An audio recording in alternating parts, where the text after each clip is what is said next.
And welcome back, welcome back. Hey, hey, hey, this is Dr. Dwain Woode, and we are at the end, maybe, of another fast. I am now 76 hours into this week's fast, and I am so excited that you have come to join me as we talk about this amazing tool of fasting. How do we prepare for a fast? How do we get through the fast and what's going on in our bodies? And how do we break a fast successfully? I'm so glad that you are here. If you are joining us from around the country, around the world, I want you to drop where you're joining us from in the comments, because I want to make sure that we give you a shout out. Those of you who are out of the country, those of you who are here in the United States, we welcome you. Whatever platform you're joining us from, whether that's LinkedIn or it is Twitch or Instagram or TikTok, or if you are on Facebook and of course here on YouTube, welcome, welcome, welcome. And a special shout out to our Accelerator members. Thank you for coming and hanging out with us. And then I want to say a quick shout out to our folks who are in Atlanta, Georgia, those from the Atlanta Berean Church there in Atlanta, Georgia. Welcome to our show.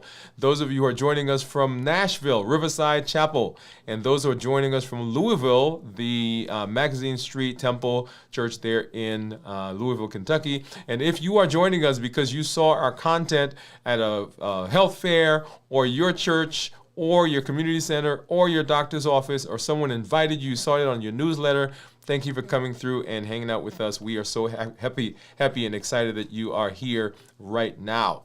Go ahead, if you're new to me, go ahead and put new in the comments, because we want to welcome you with a hand clap and some music.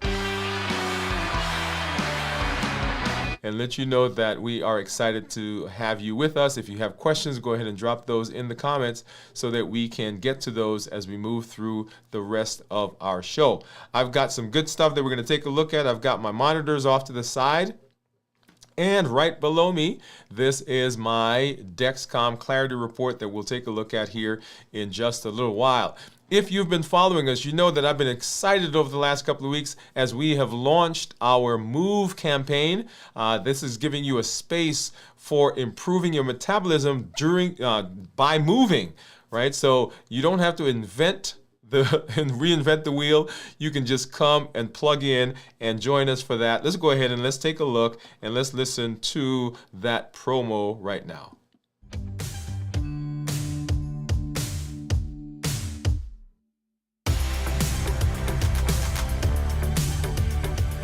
Welcome to MOVE, Metabolic Optimization via Exercise. This isn't just about workouts. It's about moving your body, moving your habits, and moving your life forward.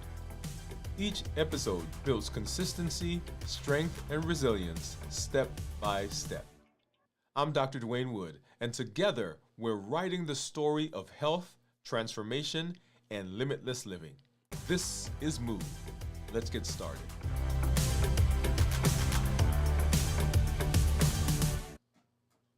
All right. So I'm very excited about that. We did a 100-day walk to consistency as our series. Then we got into strength training. We did 100 days. So between those two series, we're 220 or 230 days. And so we're launching the MOVE campaign now. And this gives you a ready-made place where you can come and you can exercise. So whether you're rowing, whether you're swimming, whether you are strength training, you're jogging, you're walking, whatever you're doing, this is a place you can do it. So we may be doing a different exercise than you're doing, but that's okay. We're all moving together. Metabolic optimization via exercise. Okay? All right. So let's go ahead and let's take a look at what's been going on with my blood sugars as we get into our show. And this right here is my Freestyle Libre. And you'll see right now my blood sugar is 54. Right? So don't let that alarm you, because we are fasting. So 54 right there. If you look down at this graph, you'll see that for most of the day, for at least the last 12 hours, I have been below 70 with my blood sugars. We'll put our finger there in a minute and kind of scroll through so you get to see some of those actual numbers. And so this is kind of the picture that you will get if you are fasting, particularly if you're doing extended fasting. I always say if you are on medication for diabetes, you want to make sure that you're talking to your doctor and you guys are adjusting that for your particular situation. So let's go ahead. I'm going to put my finger right across that now. And right here, you're looking at this graph. You see those numbers. For most of the last 12 hours, we've been below 70, 70, 70, 70, got up to 62 right there. And then, yeah, 50s, 50s, low 50s, mid 50s, until we are where we are right now. I love the Freestyle Libre because I can go back and I can look at different reports. I can look at my time and range, and we're looking at these numbers right here. You'll see I'm in range 68% of the time over the last 7 days, and 32% are actually low. So combining those two, I'm in normal or low over the course of the last 7 days. If I look at the last 14 days now, 79% in range, and 30 days, 78%, and of course 90 days, 83% of the time. And all of those lows that you're seeing usually are happening when I'm fasting, okay? So that's usually the time when that's going on. And then let's take a look at what my average blood sugars have been doing, and we're looking at this line right here. So 85 for the last 7 days, 86 for the last 14 days, 85 for the last 30 days, and for 90 days, 88. I love this also because right here you see the breakdown of what's been going on with my blood sugars over the different times of the day, and you see there it's ranging anywhere from 85 up to 93 is the highest that I see there, okay? Awesome. And let's go ahead and let's take a look at what's been going on with my Dexcom. Let's see. That's not the one we want to see yet. So right here. So 72 is what my Dexcom says that my blood sugar is right now. And this one, I'm going to look at the 24-hour period, starting right up in here and kind of scrolling through. See, we've been in the 80s, 80s, 80s. 80s and 90s, 80s and 90s for most of the day. Look at that, yeah? So we love that. We love what we're seeing there. So now let's go ahead and let's see what's been going on with my blood sugars as my monitors are saying. So here's my Keto Mojo, and here is my Contour. And let's go ahead and you need to get a strip for the Contour. We need a glucose strip for the Keto Mojo, a ketone strip for the Keto Mojo, and of course we're going to grab a couple of lancets so we can get those finger sticks, okay? All right, so first let's get the Contour out. We'll get that in. And what do you think? By the way, go ahead and start dropping in the comments. What do you think my ketones are going to be? So we're 76 hours into this week's fast. Go ahead and open this one up. And I've got some news that I'm going to share with you here in just a minute. So let's go ahead and drop that in. So that's the blood sugar strip for the Keto Mojo. Here's the one for the ketones. I'm going to open that up and just have that off to the side, and just grab one of these lancets. As you know, I don't use a lancing device. I just there it is. Grab that. Grab a finger, and boom, boom, boom. All right, and let's see. Yep, that was a pretty brisk drop. Get that started, and I'm going to keep that going so we can get one drop for the Contour, and then I'll need to keep this so I can get another drop for the Keto Mojo. All right, so 50 is what the Keto Mojo says. 51 is what the Contour says. Right there, you see the Dexcom says that it is 72. And then let's go back over here, and the Freestyle says 54. So Contour, Keto Mojo, and Freestyle are pretty close to each other. The odd man out right there is the Dexcom. And let's go ahead and move over to the strip so that this drop doesn't dry. And we have to do another poke. So let's go ahead and get that started. All right. And here we are. And I see some people starting to put their guesses already in the comments. And so 7, 6, 5, 4, 3, 2, and 1. And And we are 2.8. Look at that, y'all. 2.8 is what the Keto Mojo says. And let's go ahead and let's get over to this guy and let's go ahead and sync so we can pull that data into our app, and we'll talk a little bit about that. So ketones are very important in this process. When we talk about ketones, understand that ketones are breakdown products from fat burning. And so when we look at ketones, and we're looking at these numbers right here, right? So right about there, and you see that number that's in the big circle, that's my glucose ketone index. My blood sugar is 50, and then my ketones are 2.8. So ketones that are less than 0.5 are considered normal. 0.5 to 1.5 considered nutritional ketosis, and then above 1.5 considered therapeutic ketosis. So if you are on a ketogenic diet, if you are on a fasting mimicking diet, if you are fasting with the intention of improving metabolism, getting into ketosis, so you want ketones to be 0.5 or higher, right? So mine right now are 2.8. I think that, yeah, 2.8 is what they are. So we want those. Now, let's talk through that a little bit. So your ketones are coming from the breakdown of fat. In order for ketones to come out, your blood sugar has to be at a point where the insulin level goes down. Because remember, insulin and ketones can't coexist for long together. When insulin goes up, ketones go down. When insulin goes down, ketones go up. And we'll talk about that here in just a little bit as we get into our discussion for this show. But when I'm looking at these numbers, I get excited because that means when my blood sugar is low, well, my body has to find sugar or find energy somewhere. So it goes to fat cells and it begins breaking those down. And so the ketones go up. Okay? So that's there. Now, the GKI is a ratio of the glucose to ketones. And if you're dividing that right now, you're like, wait a minute, 50 divided by 2.8 is not 0.9.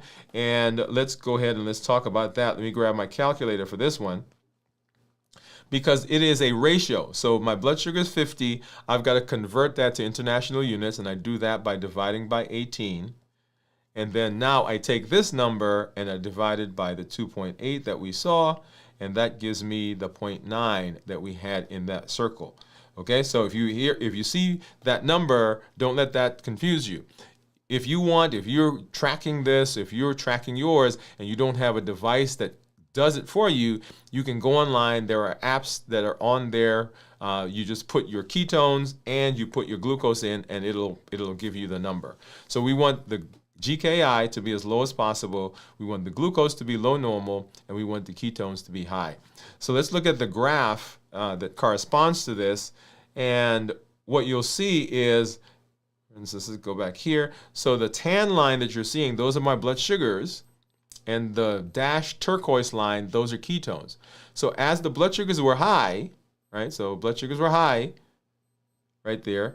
Ketones were low. So blood sugar there was 99. Ketones were low at 0.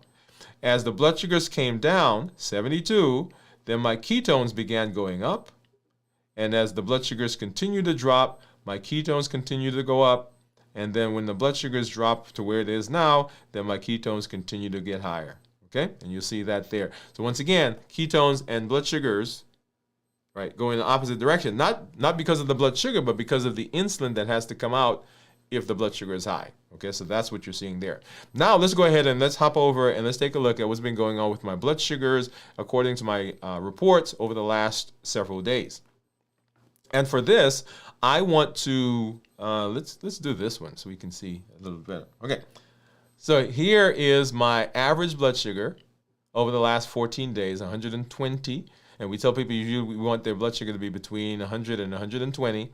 I'm in target 98% of the time, target being anywhere from 70 to 180, and my glucose management indicator, which is a surrogate, if you will, for the A1C. Remember, A1C is that marker that we use over of 90 days to see what's been going on with blood sugars. My GMI would be 6.2. And so it correlates. I would expect if I got A1C at this point, it would approximate a 6.2. We did a show where we went back and we looked at my personal numbers as I saw my doctor. Go back and you'll see the correlation between A1C and what my monitors were telling me at the time, okay? And then now if I look at the 90-day average for this, you see over the last 90 days, my average blood sugar is 117, with my time in range being 98, and my glucose management indicator once again being a 6.1. Now here is, I want to do this because I want you to see what has been going on with my blood sugars over the course of the entire fast. Now if you've not done so yet, if you go to the episode that we did leading into this fast, you'll see what I ate, and then you'll be able to track my blood sugar and see what those numbers are and see if they were what you're expecting. That's one thing I want you to do.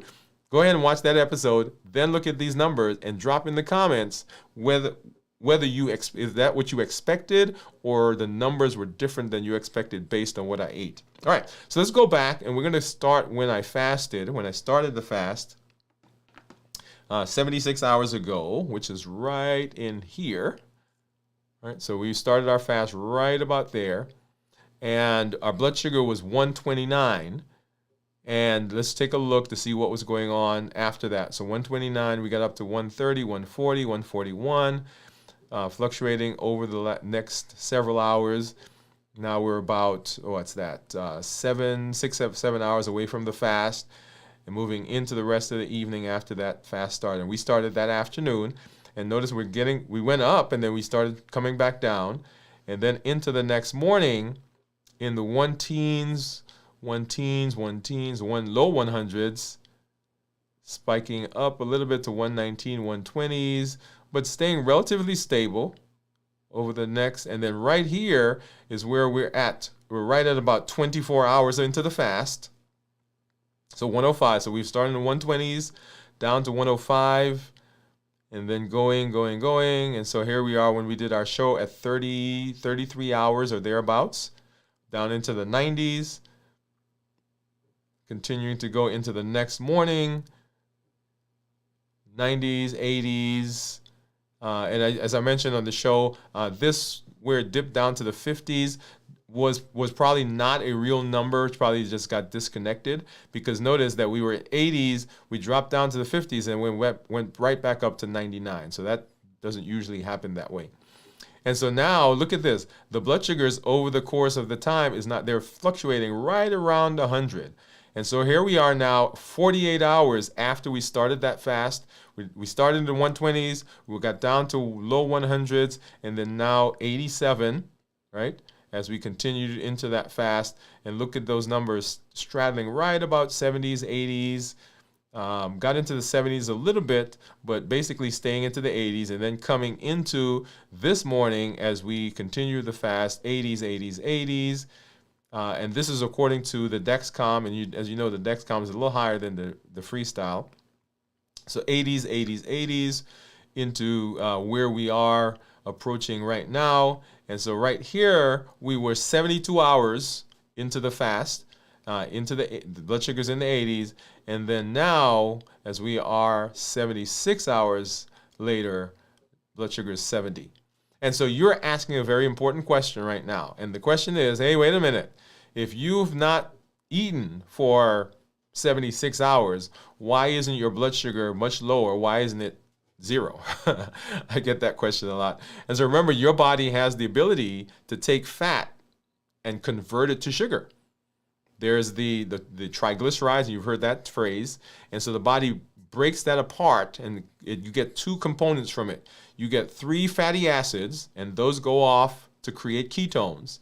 And then you get something called glycerol, right? So glycerol, glycogen, glucose, right? So that glycerol now goes on to become sugar. And that's why, even though you haven't eaten for a long time, you can still have blood sugars in 50s, 60s, 70s, 80s, 90s. And if your blood sugar starts out high when you start fasting, and you've not fasted long enough, those blood sugars can stay in the 200s to 300s, okay? All right, so that's a good one. And the next thing I want to do right here is I want to talk about those ketones. Remember, the ketones that are being used are coming from fat cells.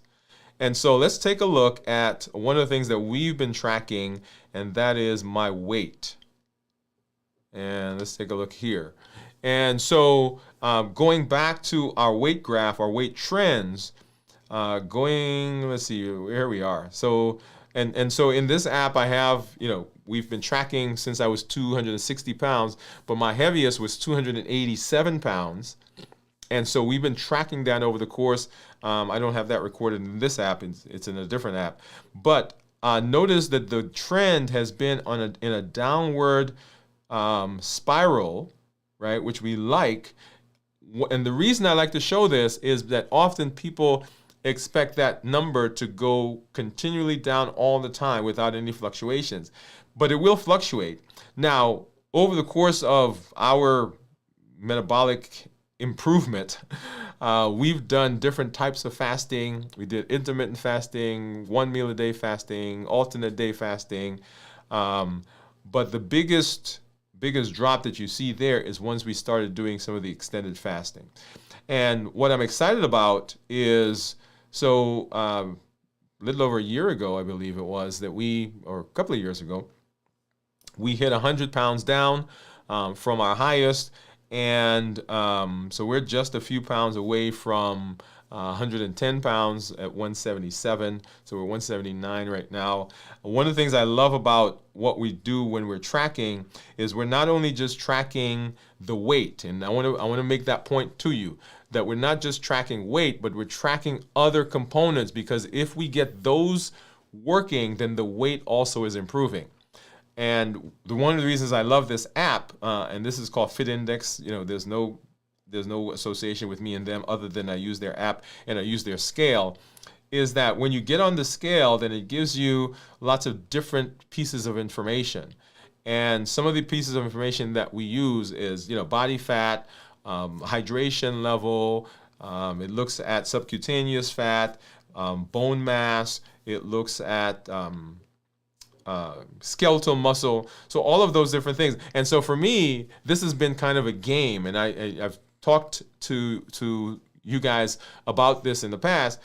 The game I play is how can I get all of those numbers, because when I started, all those numbers were like in the, let me see, what was the color? Yeah, they were all up here in the red.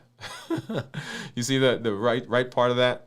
All of those were in the red. And so as we've done different things, I have been looking at those numbers, and the game I've been playing is how can I get them all into the green? And usually green is right where we want. There are a couple that are still left right there that are in amber, right? But they came from the red, and so they're getting closer and closer and closer. And so the reason I point this out is that often we get fixated on the weight that scale is telling us.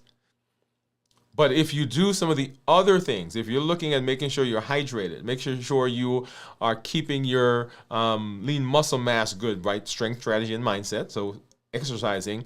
If you're paying attention to those and you're paying attention to the things that we're talking here about, then you will see those changes happening in the weight as well. Okay? So I'll make a point about that here in just a minute, but I just wanted to make that point to you that it is super, super important that we're not just fixated on the weight. The weight is a function of the other improvements that you're getting in your health. All right, so having said that, let's go ahead and let's say hi to some of our community members. I see you guys out there. But I did want to spend some time going through that. And so let's see. So Jiyon, what's up? Jiyon says, hey, Doctor and LLG, thank you for coming through. And Jiyon was guessing at 2.3, Jiyon. And you saw we were, what were we? Was it 2.8? I think that's what it was. Yeah, 2.8. Colin Hoppy, what's up, man? Hey, y'all.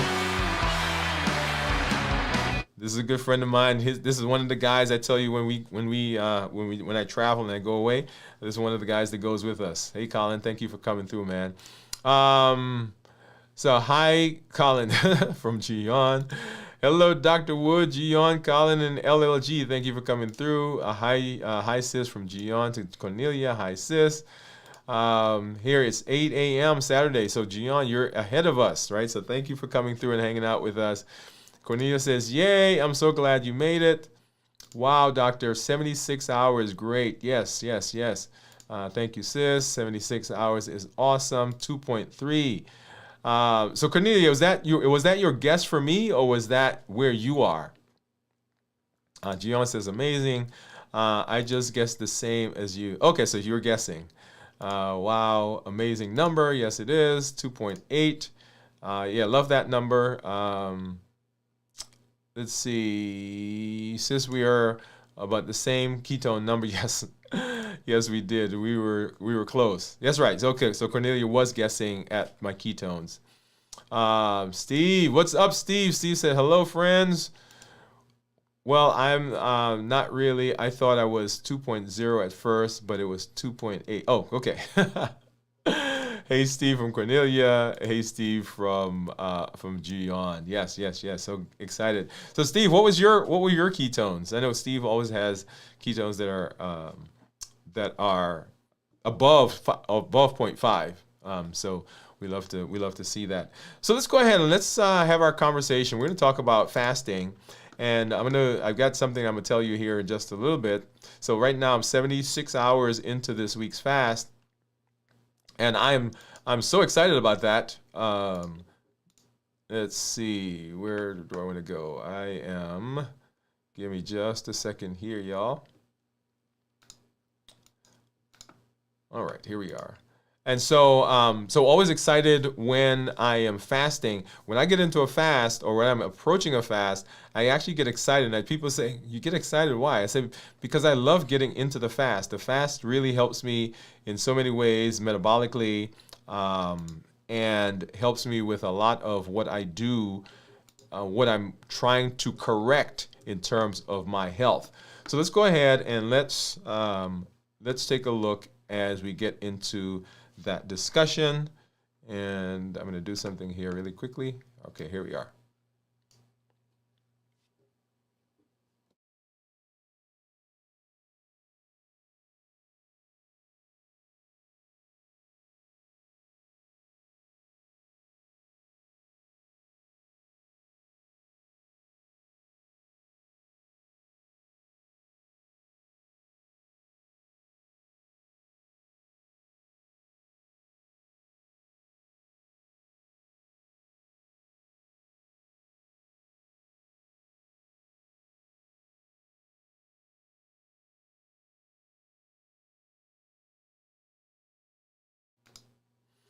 All right. So we are fasting. So one of the first things to talk about when we talk about fasting is why fast. What is the reason for fasting? And I couch this in this idea of fasting being a tool. So we're using fasting as a tool. Well, if we're using a tool, what do we use tools for? We use tools for fixing problems, to help us with different things that are going on. For example, a hammer. A hammer is used to drive a nail. It's used, depending on the type of hammer. We're talking about simple hammer now, right? So I got a nail that needs to go into some wood, and I take a hammer and I use it. It is a tool. Now I can use other things. Like I can go and get a rock and do it, right? I can go and I can get a pot and do it. I can go and I can get other things that I can use to do that, but they don't work quite as well. And so I use the tool that's appropriate for what I'm doing and for what I need. And so fasting is a tool. So what is the tool fixing? The tool in this case, fasting, is fixing dysfunctional metabolism. We're not just fasting to fast. We're not just fasting because it's a trend. We're not just fasting because we don't like to eat, because we actually like to eat quite a bit, right? But we're fasting because fasting has a unique and specific way of improving metabolism. When we talk about metabolism, remember that is the process that the body uses to take food and convert it to energy in our body. And so anytime there's dysfunction along the pathway of getting that food into energy, then we can have dysfunctions. So whether it's that the food itself has a problem, processing and so forth, and there's a whole other conversation, Or when we eat the food, our body behaves in a way that's not expected. Or somehow, once we eat the food creates some dysfunction in our system, allergies, inflammation, and so forth. Or once my body's processing the food, then for some reason, it's unable to do that effectively, insulin resistance, right? So we can go along the entire pathway of the metabolism, right, the conversion of food, and we can begin placing dysfunction along that pathway. And anytime there's dysfunction along the pathway, we end up with diseases or disorders. If you think back to our history, for a long time, our history was that people got sick, people became ill, people passed away because of trauma or because of infection. We didn't know how to treat certain illnesses, and that's what people passed away from. Flash forward now to our modern era, and people are passing away, people are getting dysfunction, people are having disorders, people are having diseases because what we call lifestyle diseases. And lifestyle diseases have a direct correlation to metabolism. And underlying all of the dysfunctional metabolism, the most common things that we see, the largest culprit of that is hyperinsulinemia. That is, our body produces too much insulin, or the insulin doesn't function well. And here specifically, we're talking about type 2 diabetics or people who are have some metabolic dysfunction. So we're talking about high blood pressure, high cholesterol, fatty liver, obesity, metabolic syndrome, high cholesterol. Yes, you can go, and I can keep going along that pathway. So all of those are dysfunctions in our metabolism. They can stem from hyperinsulinemia.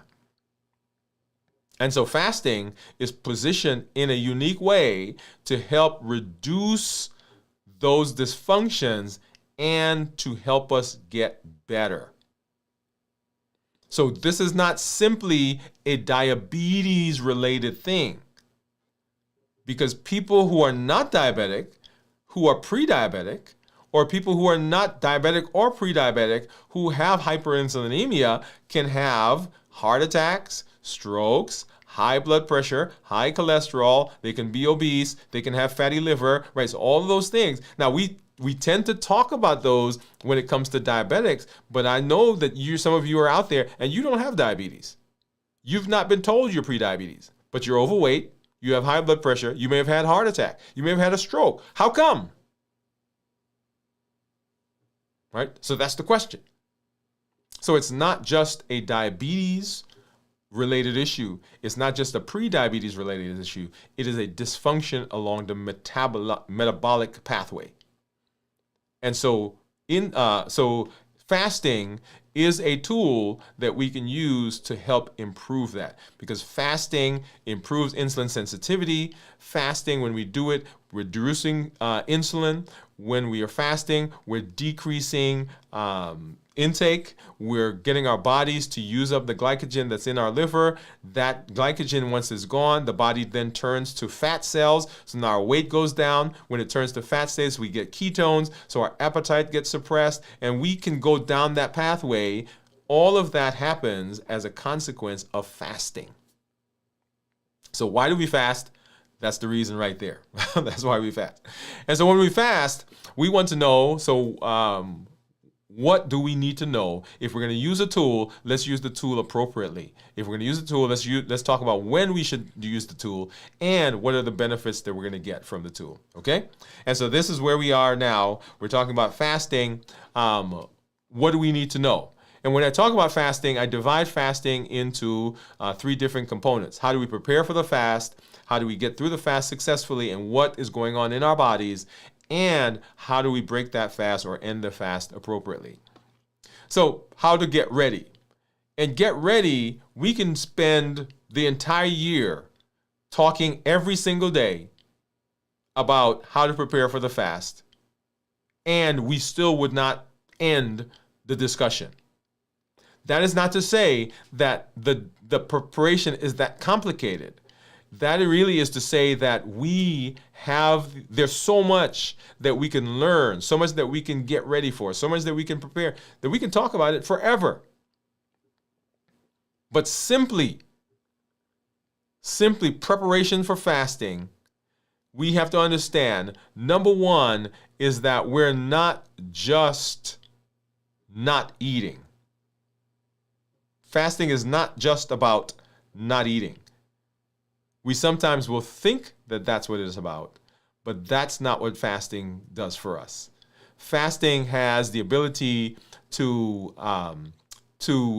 regulate so much in our bodies, regulate so much in our emotions, regulate so much in our mindset, help us to deal with our life in general. And we'll talk a little bit about that here.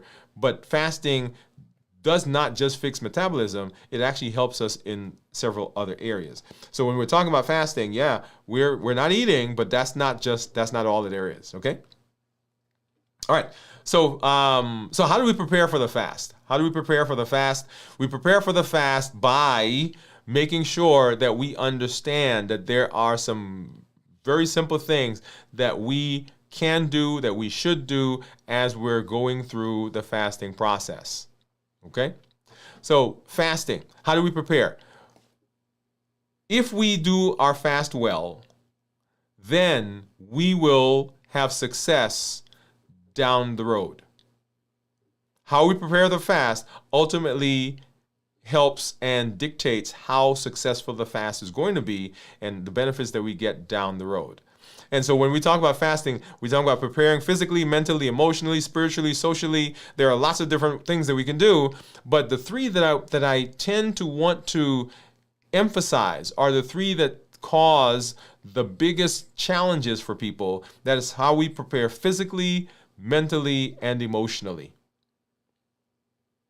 As I said, fasting is not just not eating.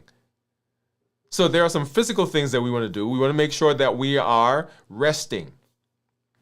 If we rest well, coming into the fast, when we feel those dips that will happen as the body's transitioning from burning glycogen, burning sugar, to burning ketones as energy, then we don't feel it as profoundly. But if we're not rested, then when that dip happens, we think that there's something going on that is abnormal, but it's not abnormal. It is a normal dip, but because we're tired, then we run into issues.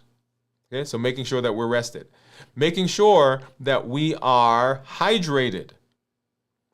If we're not hydrated, the body will have to increase our heart rate to get the same amount of energy to the cells, right? Because if you have less carrying capacity, because remember, energy comes through our body when it goes through the blood.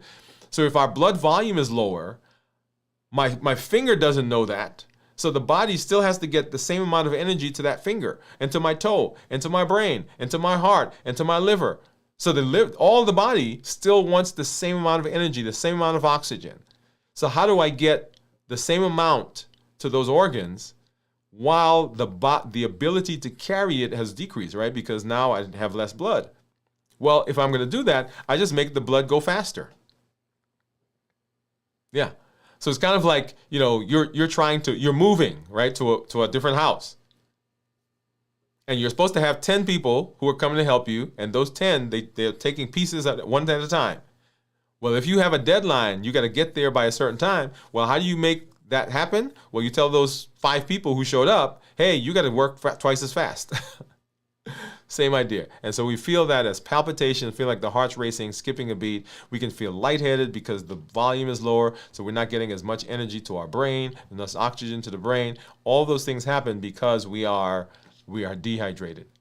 Okay? So make sure that you're paying attention to those types of things. Also, make sure that you are not in a stressful environment, that you're not placing yourself. Let me back up. Let me say this a little differently. You should not be going into a fast if you're anticipating significantly stressful environment, unless you've been fasting before and this is old hat for you. But even then, we want to make sure we minimize that, because what happens during stress is that the cortisol levels will go up. And what does cortisol do? Cortisol finds energy in the body, and energy, right, the currency of energy in the body is glucose. So cortisol will go and find glucose. The blood sugar will rise. When blood sugar goes up, what has to happen? We have to get insulin on board, and the insulin negates the ketones. Insulin decreases ketones. So stressful environments make it difficult for the body to burn ketones, making it difficult for the body to lower the insulin. And when that happens, then we don't get as much weight loss, our appetite is stimulated, and we go down that pathway. Okay, so preparing for the fast, very, very important. So we want to make sure that we're doing those things appropriately, that we're doing those things that will help us be in a position to be successful. All right, so let's go back and let's take a look at, let's see, let's get back here. Here we are. All right, so preparing for the fast, physically, mentally. The way you look at the world, the way you look at fasting has an impact on what happens in fasting. If you're coming into fasting, like white knuckling it, oh my God, I got to get through this, I got to get through this, they told me I got to fast, then that does not, you may get through this one, but your brain's not going to let you fast again, because it's going to remember the tension, it's going to remember the friction, it's going to remember the difficulty that you had the last time. So seeing fasting as a tool and not as punishment, very important. Also, understanding what the benefits are we're getting from fasting, also important, because that helps us get through it. Because there may be some times when stress happens, because you can't prepare for everything, right? So stress is going to happen, the blood sugars are going to go up, the insulin is going to go up, your appetite is going to get stimulated. And if you are not careful, then during that stressful time, we break the fast because we say, oh, fasting doesn't work for me. No, it's not that fasting doesn't work. It's that the environment that you're in pushed a button, and that button pulled you off of the fast. I want you to hear that. I want you to hear that sequence. So people say, well, I can't fast because I get too hungry. Okay, so let's walk through this process together. So hunger, physical hunger, is a need for energy. The body says, hey, you need to get me energy. And usually that's because we don't have energy on board. Make sense? Yeah. Okay. Well, most of us, me included, have stored energy. So if I have stored energy, then I really can't be physically hungry, because all the body has to do is the body has to go break down the stored energy to run the system. And if you think about, if you look at and believe all the statistics and all what everybody says, most of us have about 100,000 calories left, still in the body, stored in the body at any one time. I want you to think about that. The average person uses between 1,500 and 2,500 calories per day. So if I have 100,000 calories stored in my body, I can go a long time before, quote unquote, I'm hungry. So why then do people say, well, I can't fast because I'm hungry? They can't fast because of habits they've gotten into, because of emotions that are driving cortisol. The cortisol is driving sugar, sugar is driving insulin, and insulin makes them hungry. Or we use food as a buffer. It is the thing that we turn to for our whatever, to pacify, to blunt, to distract. So all those reasons. So it's not a physical hunger, it's something else that's going on in the body, which is why people say they can't fast most often. It's not a physical thing. Okay?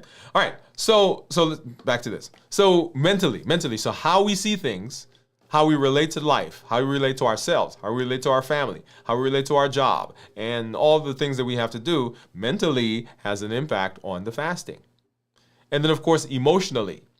If you allow your emotions to get supercharged. If you allow your emotions to get so high and you don't have a way of managing emotions, you will eat as a result. And eating will break the fast. So it's not a fasting issue, it's an emotional issue. Does that make sense? Yes. So I want to make sure that you understand that there are a lot of things that we can do preparing for the fast that have absolutely nothing to do with food. All of those are things that we do relating to how we think, how we process, right? All of that in the fast. And so preparing for the fast, very, very important. And a lot of that is mindset. The thing that I want to also talk, and we're going to go back to physical for a minute, how we eat prior to the fast has a direct impact on the fast itself. I said earlier that when we eat, if the blood sugars go up, then insulin comes out. Insulin does not allow the body to break down fat. As a matter of fact, insulin is a storage hormone. So when you eat, insulin says, take the food that you ate and put it in the storage. You ate broccoli, let's go store that. You ate cauliflower, let's go store that. You ate salad, let's go store that. Insulin is a storage hormone. And while insulin is up, anything that you eat goes to storage, other than the thing, of course, your body needs right now to run your system. And if your blood sugar is already up, particularly diabetics, if your blood sugar is already up, pre-diabetics, your blood sugar is already up, any of those diseases, then the insulin is continuing to store because you have enough energy to run everything else. In fact, if I take the blood sugar, the sugar that's running around your blood right now, and I distill it down, dry it out, it's about 1 teaspoon. That's 4 to 5 grams of sugar. That's a blood sugar of 99 to 100. When you drink a can of soda, regular can of soda, there are about 7 to 10 teaspoons in that can. If you came to my house and you saw me making some juice, right?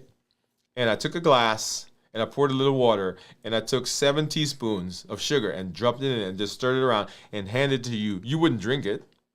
Because you're like, oh my goodness, that's too much sugar in there. But we do that every time we drink a can of soda. Right? So the body has enough energy for functioning. So the things that we're eating, the salad that we're eating, because my blood sugar is already 100, the salad comes in, my body says, I don't need this for energy right now. I got enough. So what am I going to do with the salad? I'm going to store it. Weight goes up. You're being good. You say, I'm going to eat broccoli and carrot sticks, right? That's one of the things people do. It's like, oh, I'm going to eat less. I'm going to eat carrot sticks. I'm making whatever the foods are that you make. And you're eating rice cakes and celery, and you're dipping it into the ranch and whatever. Well, if your blood sugar is already 100 or higher, the body doesn't need that energy right now. So you eat celery, and the celery gets stored.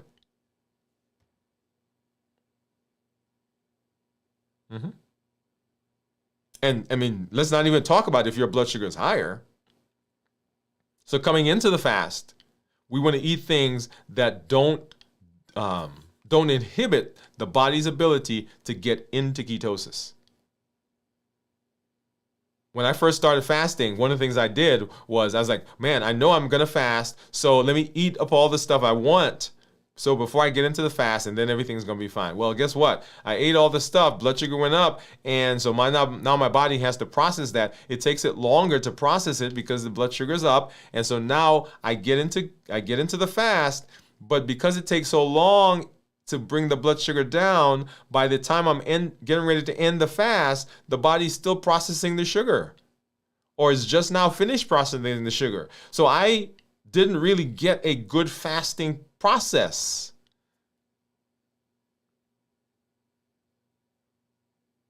So all of that has direct impact on what we do or how the body processes the food. And so I want to make sure that we understand that it is not just hey, I'm not eating. There are things that we do in terms of that process.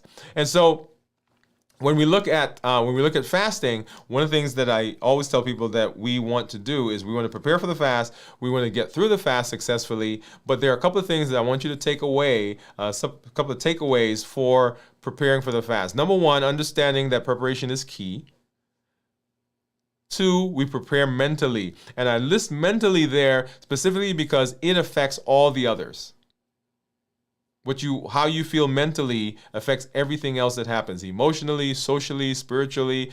All of those things are affected by the mentation. And then we want to make sure that we get good rest. We want to make sure that we eat nutrient-dense meals. That goes back to this idea of the food that we eat prior to the fast. And then one of the things, we want you to get into community, right? Find a place where people are supportive of what you're doing, what you're trying to do. Otherwise, you're doing this by yourself, and doing things by ourselves is not the best way to do it. Okay, and then we're preparing for the fast. Now let's get through the fast successfully. What does that mean? Well, whenever I talk about fasting in 3 different ways.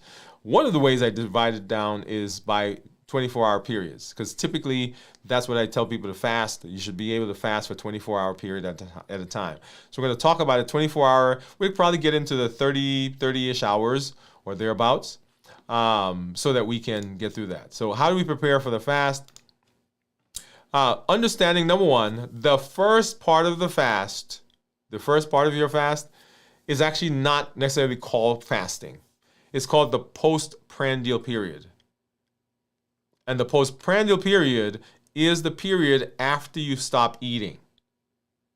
This is where you've eaten food, you're no longer eating, and the body is sorting the food into its various places. It's kind of like you go into the grocery store and you come home with your groceries, and what you're doing right now is you're taking those groceries and you're putting them into the places they need to be. Into the refrigerator, into the pantry, into the freezer, in the bathroom, in your closet, in wherever you need to put the groceries that you brought in and the stuff you brought from the store. That's what's going on. And that's what the body is doing during this period. It is just simply taking the food, is breaking it down into its components, and is putting it where it needs to go.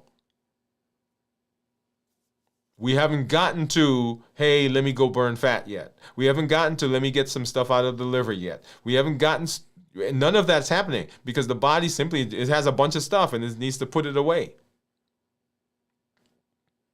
That's the first 6 hours, 4 to 6 hours roughly. So when people say, hey, I'm fasting, I say, well, how long have you been fasting? They say, oh, I've been fasting for 4 or 5 hours. Well, guess what? If you ate 4 or 5 hours ago, then the body's still processing that stuff. It's still shuffling it away. It's probably not even using all of it, right? So remember we said that food comes in and the body converts it to energy.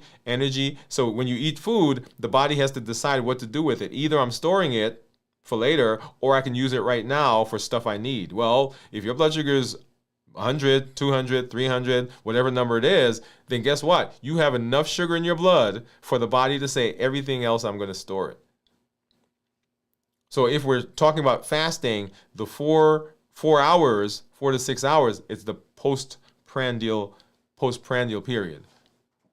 And there's nothing wrong with the postprandial period, but understand that if we're going to get benefit, then we've got to have a little bit more. Okay? All right. So postprandial. And then the next set of hours, 6 to 12 hours, is now called early fasting. So in this, the body has put everything away and now is going back to it and saying, give it to me so I can use it for energy and for the other things I need in the body. It's kind of once going back to our example of going to the grocery store and coming home. You've come home and you've put everything away, and then now you're getting ready to cook. So now you go back to the refrigerator, back to the pantry, back to the cabinet, and you're taking those things out to use them. And so that's what the body's doing here. It's saying, hey, I put it away, but now I need some to do whatever else. Okay, so insulin levels are starting to decrease because now you're using up some of the glycogen, some of the sugar. The sugar level is probably going down, and insulin is dipping. Now, insulin, if your blood sugar is high, let me make this point, particularly for my diabetics, my pre-diabetics. If your blood sugar is high, then it takes a while for the blood sugar to come down, for the insulin to drop, for it to then go and use the fat stores. So people will say to me, well, I didn't eat for 12 hours. Well, guess what? In 12 hours, if your blood sugar is still high, your body has no reason to go burn fat. And the insulin is still high because the blood sugar is high. So you're hungry, or your appetite is stimulated. I'm not going to say hungry. Right? And so you're eating. Not because fasting is bad and fasting is not working. You're eating because your insulin level is high, and insulin stimulates the appetite. Insulin dysregulates growth, the ghrelin, which is our hunger hormone. It dysregulates satiety hormone, which is leptin. Okay? So this early fasting stage, the glycogenolysis is happening. So we're breaking down glycogen in the liver. Right, so we put it away in the pantry. Now we're going to go get it, and we say, hey, give some of that to me. Energy levels beginning to fluctuate, because remember, sugar, glycogen, it's not a very stable energy source, because it goes up and down depending on the insulin, depending on your stress, depending on your sleep, depending on your pain, right? So all those things will cause blood sugars to fluctuate. So it's not a very stable source. So as the blood sugars are fluctuating, people will feel that. Sometimes they'll say, hey, I feel weak and tired. This is why I say if you're not well rested, then you can have some trouble here as well. And then transitioning to using fat in 12 to 18 hours, this is the place where we say, okay, now we're getting some good benefits. Now, let me pause here to say, even though the first several hours after eating are not technically considered fasting, those postprandial periods, that doesn't mean that they're not providing benefit. Let me pause because I want you to get this. Even if you can only fast for 4 hours, right? You can only not eat for 4 hours. That's still giving benefit. Because while you're not eating, the blood sugars are still going down. Because the body is putting it away to different places. So just because it's not a 16-8 or it's not a 12-hour fast or it's not a 18-hour fast doesn't mean that there are not benefits. There are still benefits. Anytime you have the ability to go a period of not eating, unless there's some other medical reason, that is providing benefit. Okay? Now, this is a great place for me to talk about my personal fasting practice. People say to me, why do you fast for 72 hours? I fast for 72 hours because I understand the pathway. I understand if I'm fasting, if I'm not eating for 4 hours, I'm really not getting the things I want in my metabolism. And there are dysfunctions in my metabolism that come from being diabetic, that come from poor control, that come from just not paying attention to my diabetes. Right? Throwing my hands up and saying, man, this is not going to work. I've been trying this. I've been doing that. Right? So whatever the reasons were, there are dysfunctions in my body that I am working to correct.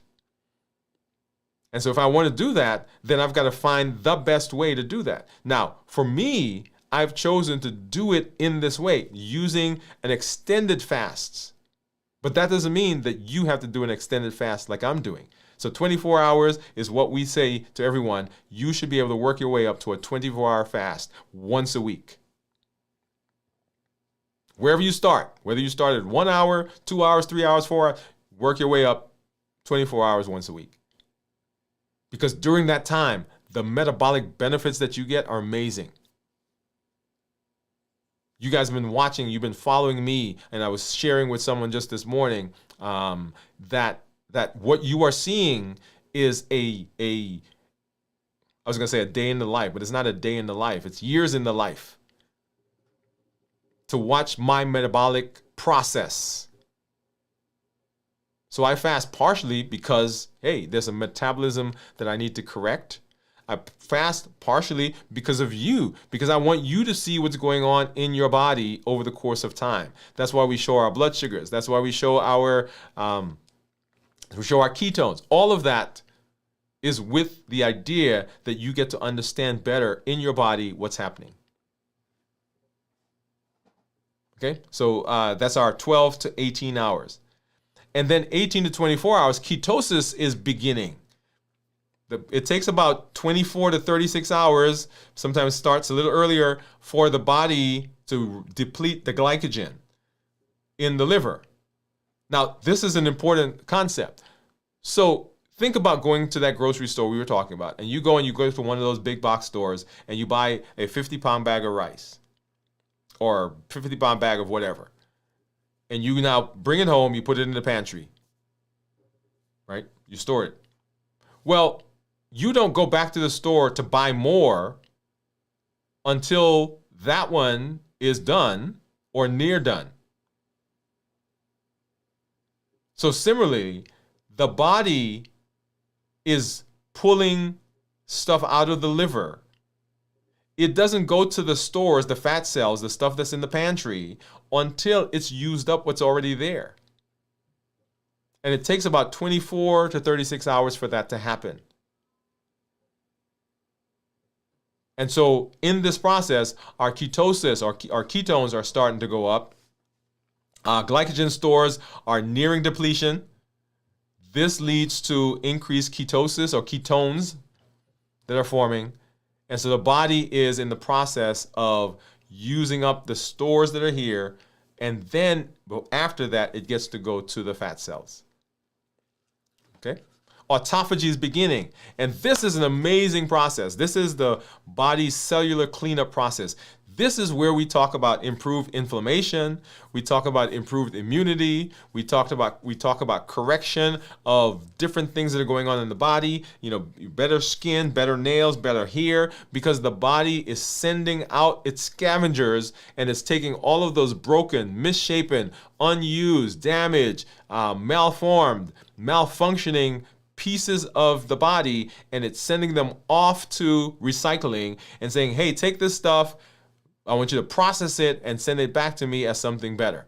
We went to, where were we? We were in Florida on one of our trips, and there's an outlet there. I'm not sure why they have outlets everywhere, but anyway, there's an outlet. And so we went to the outlet. It was a shoe store, and so I went in and I found some tennis shoes, and it says 60% recycled material. They're some of my best shoes, by the way. 60% recycled material. So that's what the body does. It takes all of the damage, all of the stuff that's there, that's not being used, that's damaged, that's broken, that's misshapen, and it sends it off.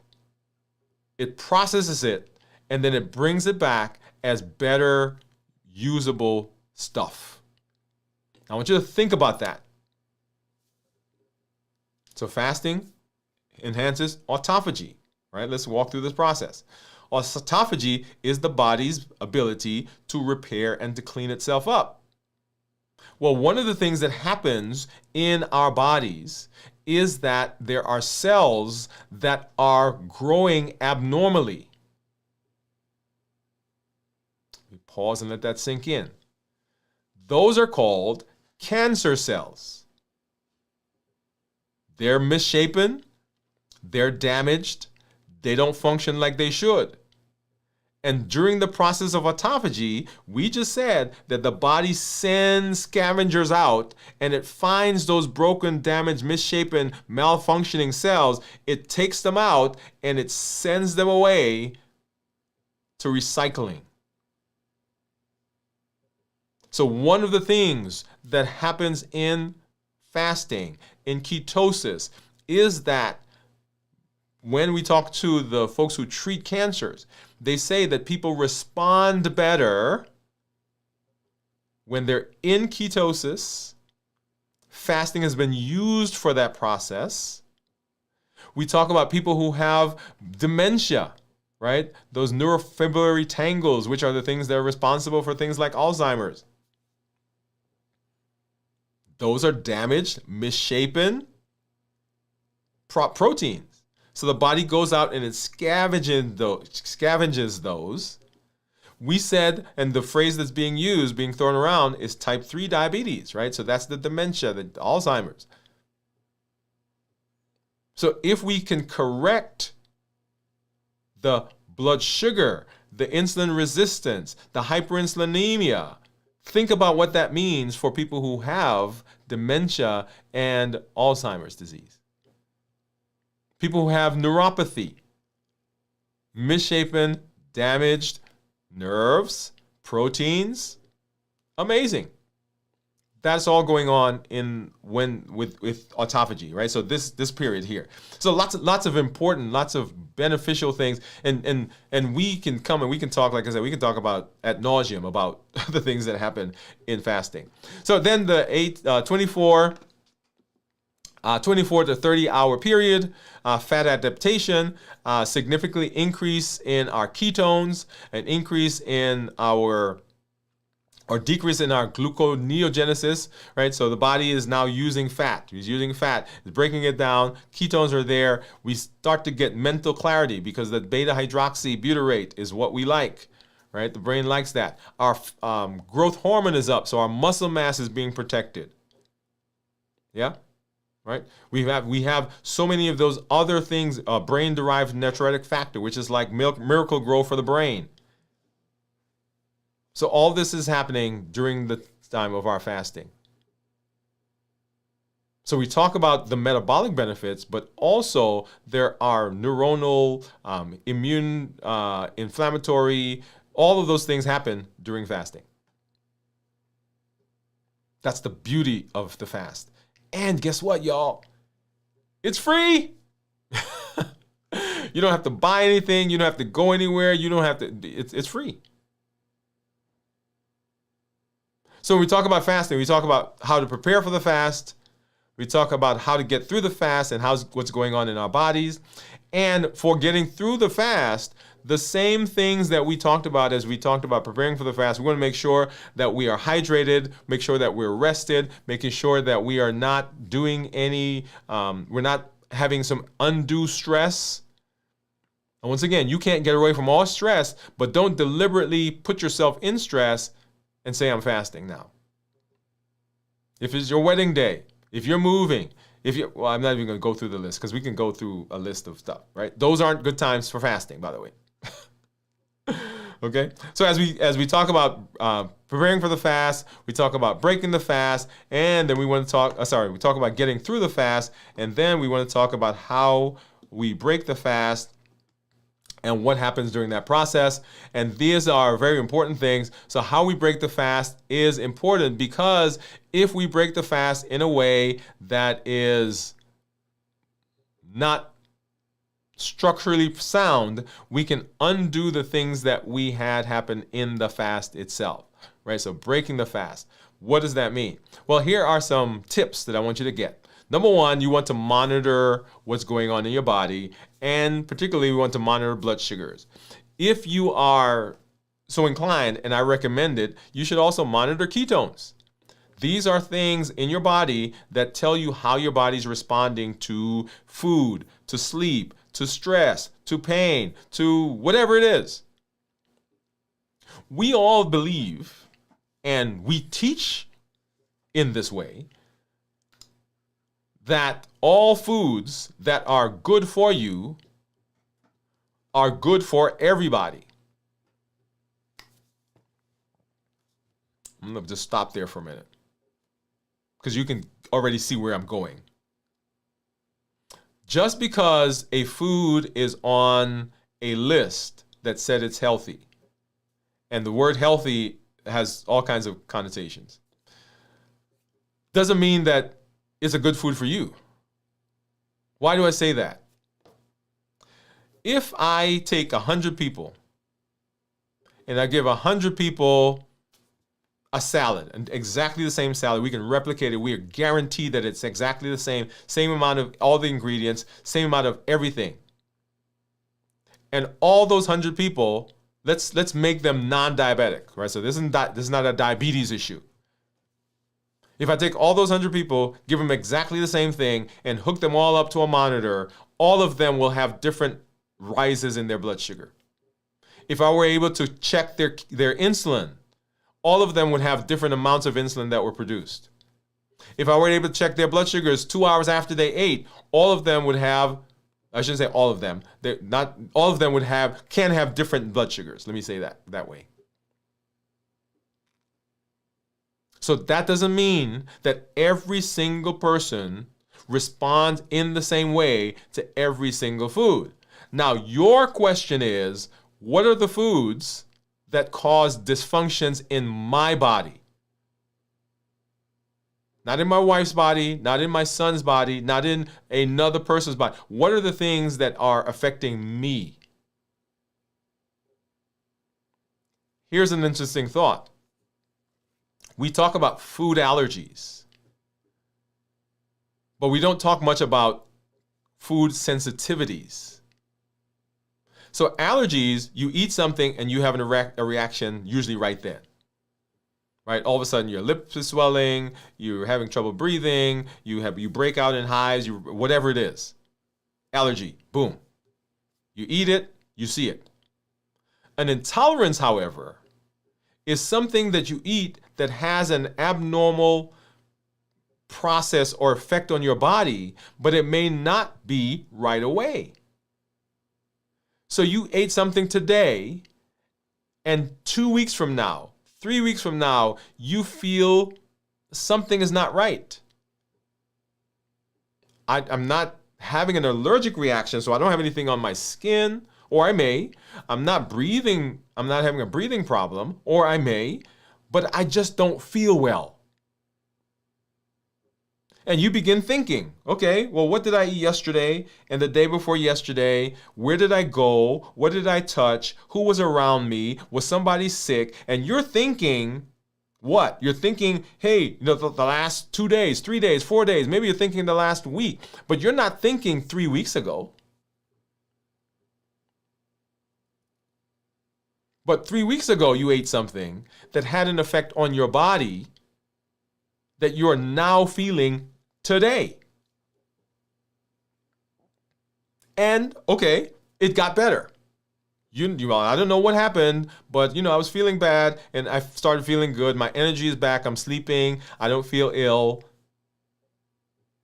Right? Everything's good. And then, here is the thing. Here's the insidious thing.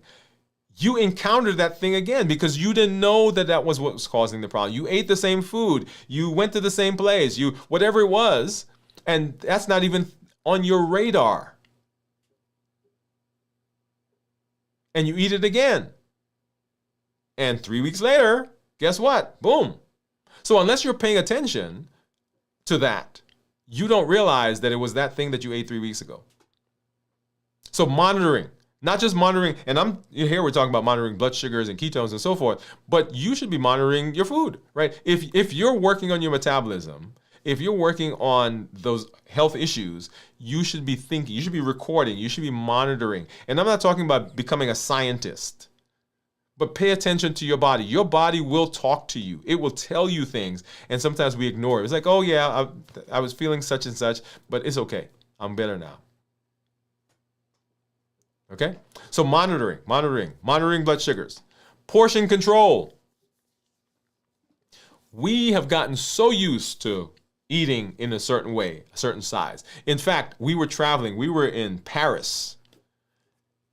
And we went to a restaurant. It was a good restaurant. The food was good. But when they brought my plate, y'all, I looked at this plate and I was like, what is this? They had one of those little carrot things. Not even like 3 or 4 carrots. Like one of what do they call it? Carotenes or whatever it was, right? It had one of those, and it had like 3 pieces of wilted spinach, and it had a piece of meat about yay big, a medallion, I think is what it was called, and they had drizzled just a little bit of sauce on top of it. And I thought to myself, wait a minute. This is like a piece of a finger food. Because I'm thinking like how we eat here. When you go to the restaurant, they give you a plate yay big, piled up so much, and we think that that is a portion. Right? So portion sizes. So often it's not that people eat the wrong thing, but we eat too much of the thing. Right? It's not usually that somebody ate a cookie that caused the problem. It's the fact they ate a cookie and then they ate another cookie and then another cookie and then they washed it down with a can of soda. That's where the problem comes in. Right? So portion, watching the portion. Eating slowly. We're talking about breaking the fast now. Eating slowly. Sometimes when we break the fast, we're like, man, I haven't eaten for such a long time. I'm just going to get it all in. And we just shovel. Blah, blah, blah, blah, blah. It takes about 20 minutes for the signals to get from your stomach to your brain that you're full. So in that 20 minutes, if you're just shoveling it in, guess what? You never get the signal. And by the time the signal gets there, we've already overeaten. So portion control, well, monitoring, portion control, eating slowly, and then we want to avoid sugary, highly processed foods, because what do those do? They cause blood sugar to go up. When blood sugar goes up, insulin goes up. When insulin goes up, then we get hungry. So we break the fast and we start eating everything in sight. And we say, hey, the fasting doesn't work because it makes me too hungry. Well, it didn't work because when we broke the fast, we ate something that caused a spike in the blood sugar, caused a spike in the insulin came out, the insulin caused you to be, stimulated your appetite, and now we're eating. And usually, think about it, when you're hungry, you're not looking for broccoli or salad. You're looking for high carb stuff. And so we eat high carb stuff, blood sugar goes higher, insulin goes higher, boom, boom, boom, boom. Now, if you're sitting out there, you say, well, I don't have to worry about that because I'm not diabetic. My blood sugar doesn't. Same thing happens. How do you think, if you're not diabetic, right? So let's take diabetics out of the picture for a minute. How do you think your body keeps your blood sugar normal after eating a bowl of ice cream or after eating a piece of cake? And after eating whatever it is. All right. So let me pause. Boom, put a pin right there. Boom, put that down for a minute. This is not a ice cream bashing, cake bashing, any kind of food bashing. So this is not to say that those things you shouldn't eat it. But I want you to understand what's going on in your body when you do eat them. Just because you're not diabetic doesn't mean that your body doesn't have to produce insulin to manage the blood sugar that comes from the cookie, cake, ice cream, and candy.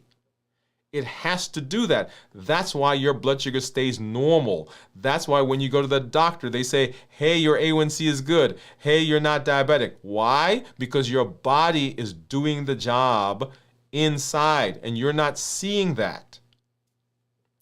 But every time the insulin comes out, we said insulin is a storage hormone.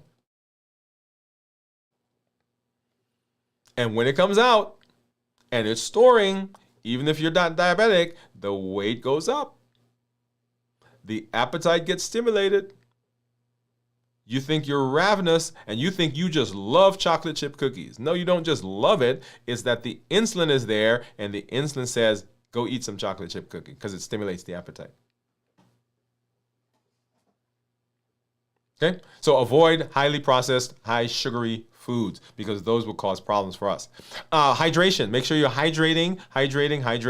I can't stress that enough. Sometimes we misunderstand what's going on in our body because we think we're hungry. We're actually not hungry, but we are dehydrated. Water, coconut water, unsweetened, of course. Herbal teas, those are good because they calm you and you get the hydration.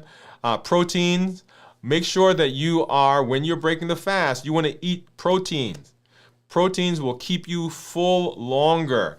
If you break a fast and you put high sugary stuff in, then your appetite is going to go up, so you're going to feel like you're not full. But if you eat proteins, and the next one we're going to talk about is eating fats, when you eat proteins and healthy fats, those help to satiate you. Proteins, when you eat proteins, they produce something called protein YY that helps to slow the GI tract and helps us understand or think that we're full, so we don't eat as much. When we eat fats, which is the next one, healthy fats, then it helps our body produce something called CCK, cholecystokinin, that helps to slow the GI tract, also helps us with satiety. So things like avocados, nuts, seeds, all of those give us good, healthy fats. And then, of course, broths, vegetable broth, bone broth. If you're vegetarian, vegan, vegetable broth will be good. You got the nutrients in there. You got the electrolytes in there. Those are amazing, and they help to refresh you. And then here are some considerations. When you're breaking the fast, you want to choose foods that help to maintain your glucose at a stable level. You want to choose foods that are easy on the digestive tract. You want to choose foods that are not highly processed, high sugar. You're looking for foods that have a low glycemic index, and those are glycemic index of 50 or less. Lean proteins, healthy fats, and you want to make sure that you are remaining hydrated. So if we don't do a good job at the end of the fast, then we may end up undoing what we do in the fast, and we don't get all the benefits. Okay? So how do we prepare for the fast? How do we get through the fast? And how do we break the fast? That's it right there. And so me, I am 77 hours, a little over 77 hours into this week's fast, and I have decided, actually, I'm going to continue the fast for a little while longer. Yeah, yesterday I was kind of processing, and we did a 86-hour fast at one time. We did a 106-hour fast at one time. So I'm going to extend this fast another 12 hours beyond the 72. That'll give us 84. Is that, yeah, 84? Yeah, 84 hours. So I'll probably do a show video where I process that and bring it to you. That's the plan. So there is no. Let me back up and say this a little differently. So when you're fasting, have a plan. So the plan is usually 72 hours, and I did not make that decision here at the end of the fast. Right? I processed this before now and made that decision that I was going to do that. And that's the important thing. Whenever you're fasting, you want to end the fast when you're fasting, when you decide you're going to end the fast. Otherwise, what ends up happening, because sometimes we feel good, like, oh man, this is great, I'm going to go into fast. And we do that without preparing for it, without preparing mentally, physically, and emotionally.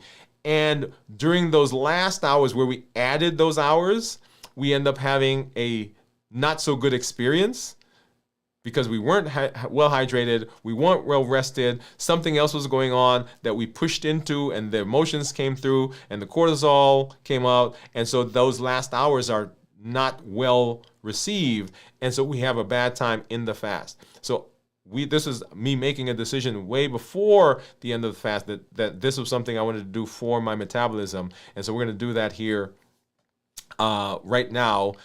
So we were going to eat something here to end the fast. We're not doing that right now. We're extending the fast, and so we're going to go through that process. So we'll let you know next week as we go through this, what is going on, how that happened. And give me just a second. Let me do one more thing here, and then we'll be right back.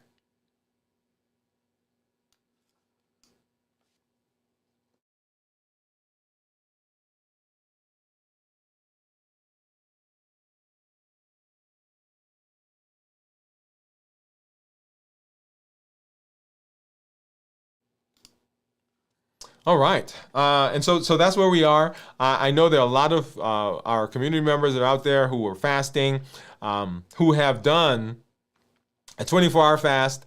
They fasted with us day 1, fasted with us day 2, maybe fasted with us day 3. I know there's some of you out there who did the entire fast with us, and just kudos to everyone. The reason I say kudos to everyone is because you've made a decision, whatever the decision is, in terms of your metabolism, and you have committed to being in a space where you can right the metabolism. If you've been on the periphery and you're like, well, I'm not sure, this is a great time to jump in. We do this on a weekly basis. We have our fasting check-ins. You get to see what I eat for the first time or the last time when I get into the fast. And usually you get to see what I eat for breaking the fast. We're going to extend that, like I said, into another several hours as we go into tomorrow. And the reason for going through the fast is that it helps with metabolism. We're not just talking diabetics. Diabetes, pre-diabetes, if you're overweight or obese, if you have fatty liver, high blood pressure, high cholesterol, polycystic ovarian syndrome, you are struggling with dementia, you have neuropathy, whatever the dysfunction is, try fasting. It's free. It's accessible. You don't have to buy anything. You don't have to go anywhere. Try it. Try it, see if it works. And everything that we do here is based on our EEE formula for success. We educate, we empower, and we encourage. We educate with the shows, with the blogs, with the podcasts, to help you change your mindset, to help you see things in a different perspective, to help you understand how your body works. We educate. We empower with the tools. Fasting is a tool. The health action plan is a tool. Our heat model is a tool. Our limitless living health action plan, as I mentioned, those are all tools that allow you to put into practice the things that we're learning. Notice the name of the limitless living health action plan. That word action is in there deliberately, because whatever we do, it does not function without your input. It doesn't function without you taking some action. It's infused with power when you add yourself into it. So we love that you watch. We love that you listen. We love that you share, but I love when you get up and you get involved. And that brings us to encouragement. Because the community that you're a part of, the community that you are helping to build, gets richer with you in it. We want to hear your successes. We want to hear your challenges. We want to hear about what's going on as you are walking down this path and walking through this process and on this journey with us.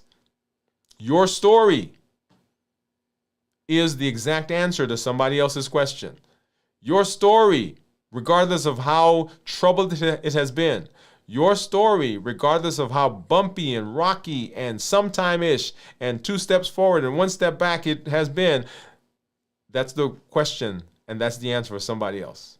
Come share your story, get involved in the community. There are over 1 billion people around the world, on the planet right now, that have diabetes or pre-diabetes. That does not include the people who have heart disease, have had strokes, people who are obese, metabolic syndrome, polycystic ovarian syndrome, all those things along the spectrum. Those are the people here. And you get to be a voice to say, we can do something different. We don't have to, as a family, continue to see people have heart attacks. Just because daddy had it and grandpa had it and uncle had it and cousin had it, doesn't mean we have to have it. We don't have to continue seeing people go blind because of diabetes and retinopathy. We don't have to keep seeing people go on dialysis or people who have amputations because that's just what our family does. No, it doesn't have to be that way. Remember why we do what we do. We do what we do to keep you alive as long as possible and to keep you as healthy as possible so that you can wrestle with the grandkids, so that you can walk your daughter down the aisle, so that you can see your son get married, so that you can see your family members take their place in society, so that you can spend time with the family, with your significant other after all the years of sacrifice, all the years of working, all the years of savings. You finally want to do something. You get to be healthy to do that. That's why we do what we do. I want that to sink in because I want this to be a personal choice. I want this to be a personal campaign. I want this to be a personal pathway that you're going through. It's not about what I want. It's not about what your doctor wants. It's not about the number. It's about what you want to do with the rest of your life. Long, healthy life. That's why we do what we do in this space. I'm always excited when I get to hang out with you. Always excited when I get to see you. And I see lots of our community members. Let's hop over and we're going to say hi. Let's see, where was I in that? We stopped with Steve was saying hi. And Steve was saying that his ketones were 1.8. So thank you for putting that in there, Steve. Jennifer, what's up? Jennifer says, woohoo! Congratulations, Steve. Great job, Steve, from Gian. Fasting is free. Gian says 77 hours. Wow. 96-hour fasting. Thank you. Hey, I am excited to be here with you. We'll continue as we go through the rest of the week. We've got our video from the vault coming at 9 p.m. tomorrow, right here on the channel, 9 p.m. Central. On Sunday morning, This Week in Review at 6 a.m. Central. We'll be back again for Dwain Woode MD Live on Monday as we continue this path, building our process and our blueprint series that we're in. Also, join us for Move as we work on our metabolism. Remember, metabolic optimization via exercise. Thank you for being here. Thank you for hanging out with us. Have a great weekend. We'll see you in the community and we'll see you on the show. Let's take a look at that Move promo and then we'll be out. Good night, everybody.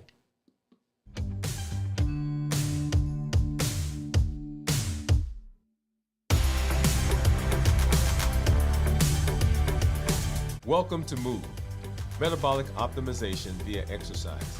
This isn't just about workouts.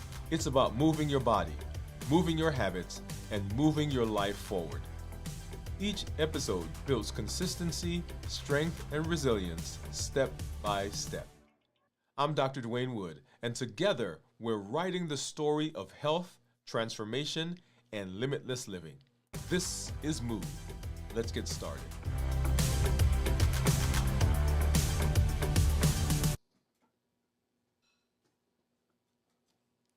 Good night, everybody.